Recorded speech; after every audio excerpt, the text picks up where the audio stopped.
Hello everyone, welcome to rainbows.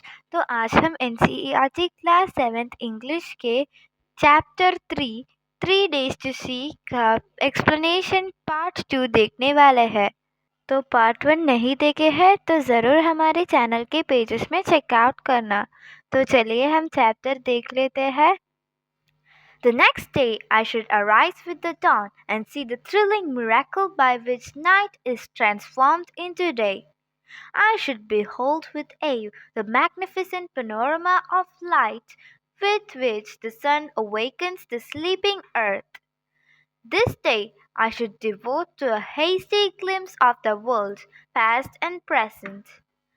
I should want to see the pageant of a man's progress, and so I should go to the museum.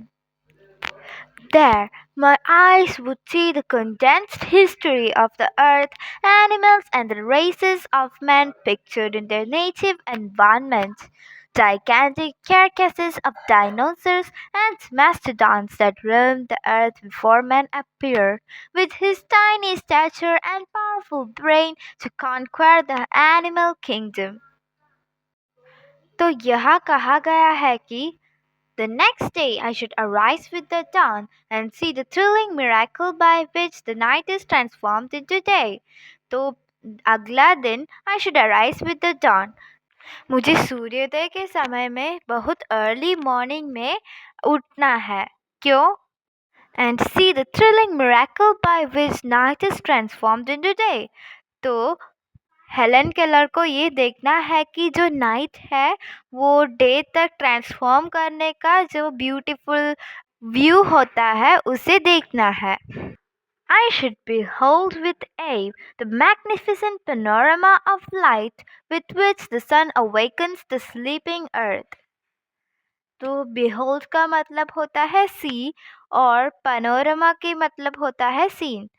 तो I should see with awe the magnificent panorama of light. तो मुझे ये देखना है जो light के जो scene होता है with which the sun awakens the sleeping earth. जब अर्थ में जो लाइट टच करता है तब अर्थ अवेक होता है, उठ जाता है. तो उसी सीन को मुझे देखना है. This day I should devote to a hasty glimpse of the world past and present. तो ग्लिम्स का मतलब होता है ब्रीफ लुक. तो उस दिन उसे जो सेकंड दिन होता है उस दिन उसे ये दुनिया के ग्लिम्स दुनिया को देखना है. Past and present. I should want to see the pageant of man's progress. तो उसे मैन की प्रोग्रेस की ब्यूटी, पैजेंट का मतलब है डिस्प्ले, तो उसके मैन के प्रोग्रेस के डिस्प्ले देखना है. तो वो कहाँ जाएगी? And so I should go to the museums. तो उसे देखने के लिए मुझे म्यूजियम्स में जाना है. There my eyes would see the condensed history of the earth, animals and the races of men pictured in their native environment. तो उसे म्यूजियम में जाके कंडेंस्ड का मतलब होता है ब्रीफ. उसे जो ब्रीफ हिस्ट्री अर्थ और एनिमल्स के ब्रीफ हिस्ट्री देखना है. And races of man picture in their native environment. तो उस जो ट्राइबल नेटिव एनवायरनमेंट में जो मैन की पिक्चर्स और मैन की हिस्ट्री दी गई है उसे भी देखना है. Gigantic carcasses of dinosaurs and mastodons that roam this earth. Carcasses का मतलब है remains. तो जो एनिमल्स और जो डायनासोर्स के फॉसिल्स होता है उसे देखना है. तो mastodons का मतलब क्या है? A large animal similar to an elephant but with fur. तो mastodons जो होता है मैमथ्स भी कहते हैं, एक बड़ी सी एलिफेंट हाथी होते हैं जो आइस एज में रहते थे. उसके कैरकेसेस, उसके रिमेन्स, उसके फॉसिल्स उसे देखने थे. That Rome the earth before man appeared. जो मैन के समय के पहले इस पृथ्वी में रोम कर रहा था. With his tiny stature and powerful brain to conquer the animal kingdom. Stature का मतलब होता है फिजिक और बिल्ड. तो जो बॉडी स्मॉल होता है, small small physics, small body से and powerful brain to conquer the animal kingdom, और जो पावरफुल बहुत बुद्धिशाली ब्रेन से एनिमल किंगडम को कॉन्क्वर, कॉन्क्वर का मतलब होता है जीतना।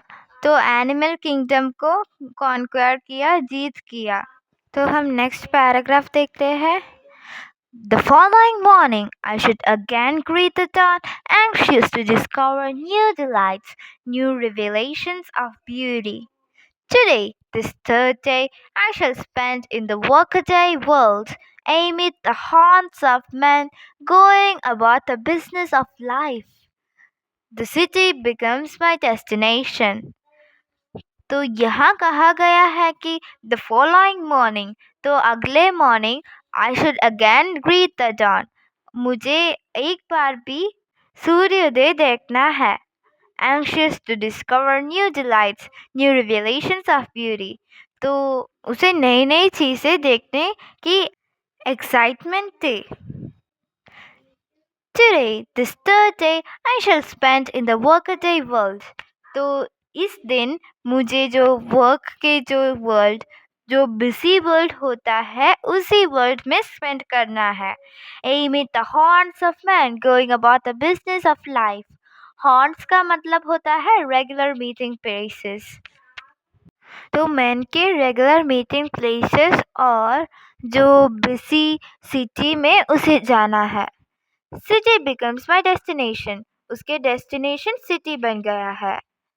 First, I stand at a busy corner, merely looking at people, trying by sight of them to understand something of their daily lives. I see smiles and I'm happy. I see serious determination and I'm proud. I see suffering and I'm compassionate. तो यहाँ कहा गया है कि first I stand at a busy corner, तो first जो city में मैं एक बिजी सा कॉर्नर में जाके खड़ जाता है।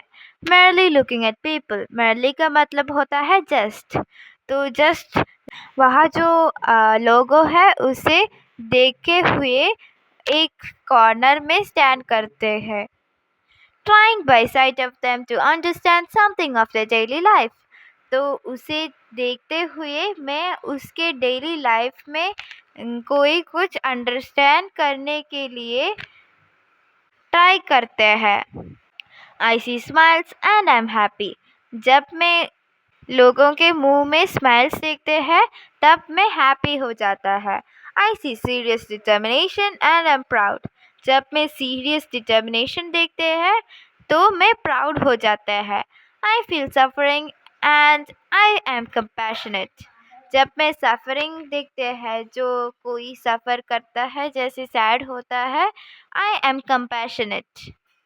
कंपैशनेट का मतलब होता है मुझे अदर्स के लिए सिंपैथी, जो सिंपैथी होते हैं वो कह रहा है कि जब मैं सफरिंग देखते हैं तो मैं कंपैशनेट हो।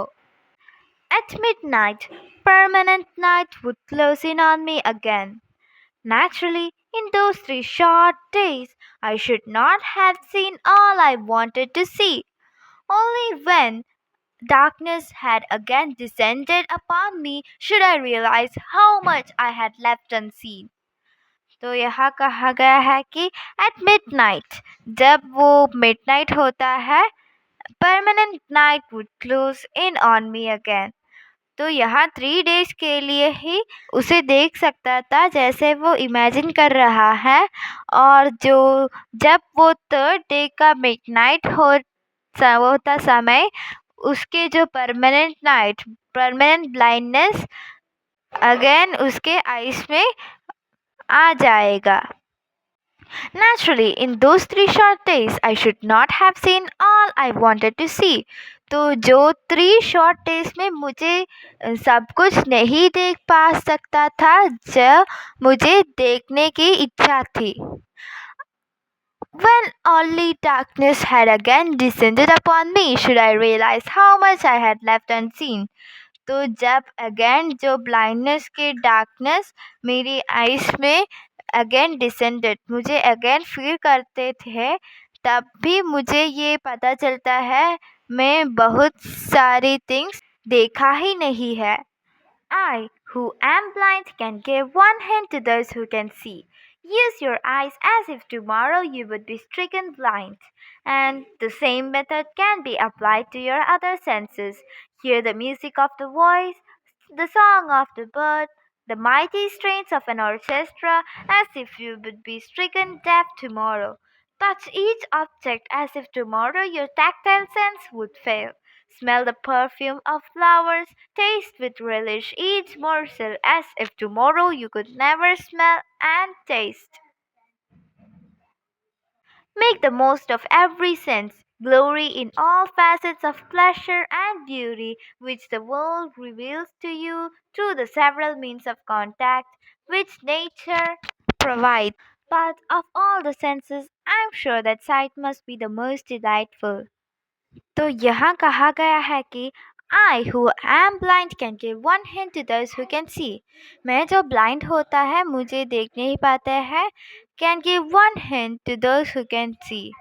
तो मैं ये कह रहा है to those who can see. जिसको देख सकते हैं उससे कह रहा है कि use your eyes as if tomorrow you would be stricken blind.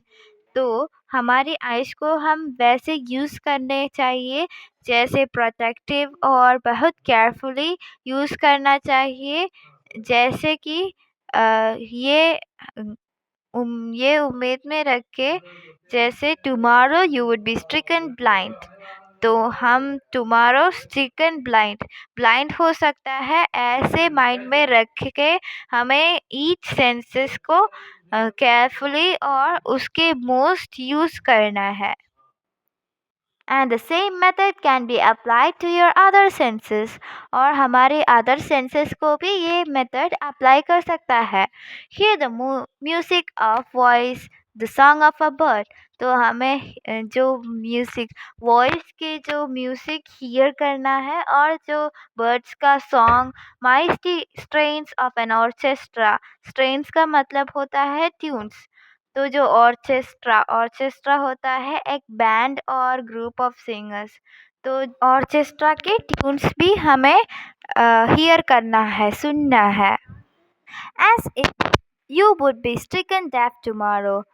जो हम वॉइस हियर करना है जैसे टुमारो हम डेफ हो सकता है उसी को माइंड में रखे हम हर सेंसेस को यूज़ करना है। Touch each object as if tomorrow your tactile sense would fail. तो हर किसी चीज़ों को हमें टच करना है जैसे हमारी tactile sense of touch fail हो सकता है जैसे हमें ईच थिंग को यूज़ करना है। Smell the perfume of flowers, taste with relish each morsel as if tomorrow you could never smell and taste again. तो smell the perfume of flowers के जो सुगंध होता है उसे हमें स्मेल करना है।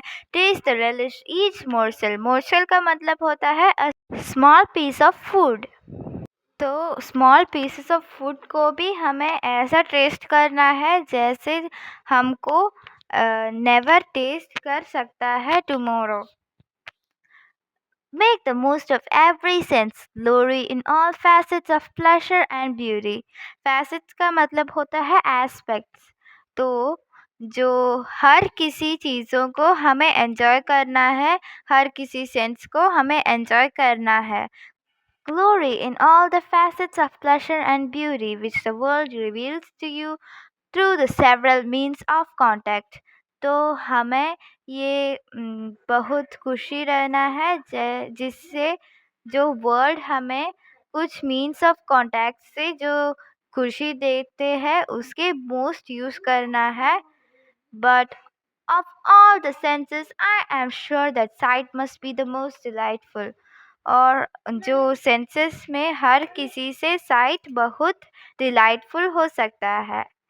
ये हेलन केलर ने लिखा है। तो ये है हमारे चैप्टर के एंड। वीडियो पसंद आ गई तो लाइक एंड सब्सक्राइब करना। Thank you for watching. See you next time.